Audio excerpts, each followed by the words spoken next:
class 3. We're back here again in lockdown. So I thought I'd read stories because I've done that the past couple of times, and I'll be setting bits and pieces and feedback on your work as well. I have got a book for you which I think you will like. It's the next book in the series, The Boy with Dragons. So I've ordered this especially, so I hope you enjoy it. I'll put this on the discussion page, and then each day or every couple of days I will add a new chapter on the same discussion thread. So if you check on there, you can keep going down, and you can look at 2 or 3 in one go if you miss a few days. Just listen to them whenever you want to. So this one's called The Boy Who Flew with Dragons. Not quite sure I'll be as good at the voices of Miss Smith, but let's give it a go. We grow dragons, dragons that flicker, dragons that frost, and some that fill the sky with fire. We sit cross-legged round our dragon fruit tree, watching and waiting. Dragons perch on our shoulders, their tails curled round our necks. Diamond eyes glitter, claws tread, sparks crackle, and hot smoky breath warms us to our hearts. All of us are waiting for the moment when the red, ripe dragon fruit starts to glow, when it drops from the tree with a vivid tendril. A tiny new dragon is ready to hatch. All of us are wondering what kind of dragon it will be. Will it glow and glimmer like flicker, shimmering through every colour from ruby red to turquoise? Will it cover us in icicles like crystal does, leaving us to tinkle like a frozen xylophone? Will it disappear before our eyes, a master of camouflage like Dodger? Or pulse with the golden light as Sunny does? Who knows? Maybe it will do all this and more. But one thing's for sure, hearing this, I bet you want one too, right? A dragon of your own. Of course you do. Sorry, I think I've gone a bit bright, the sun came out. But first, there's something I need to tell you. So keep listening because you haven't heard the whole story yet. And once you have, you might not be quite so quick to rush out and grow yourself a dragon.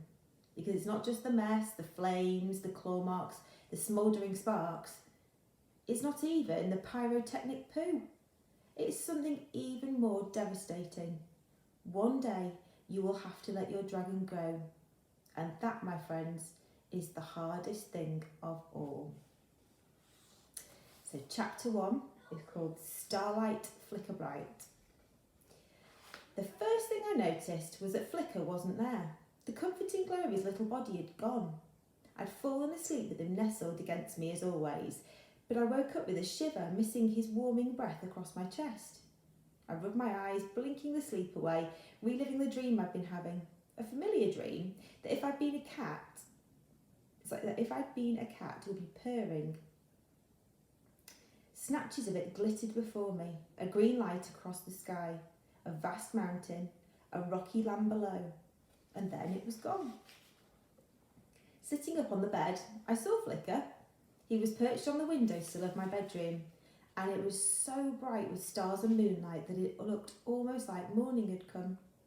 I clambered out of bed and pulled the curtains all the way back, feeling the rush of the cold night air from the open window.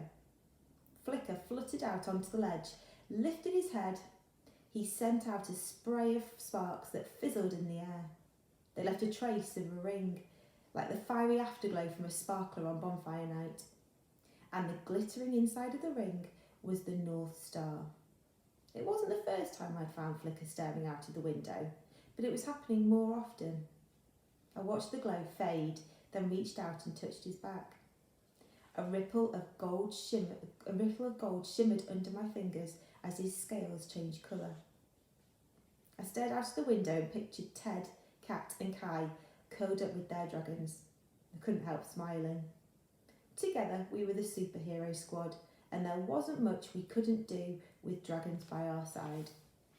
And then Liam, our nemesis, muscled his way into the picture and stomped all over it, messing it right up, reminding me that things might not be quite that simple.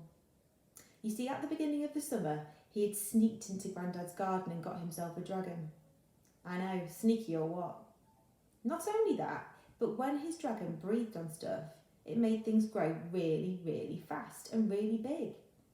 After supersizing his sunflower to try and win the school competition, Liam had quickly moved on to supersizing a dragon fruit. The dragon that hatched out of the giant fruit went from turkey to Tyrannosaurus in about 10 minutes. That was definitely one you wouldn't want to curl up with. Thanks to Flicker lighting up like a beacon, Tyrannodragon had been led up into the sky and towards what we hoped was home. Although where home was for dragons, we still had no idea.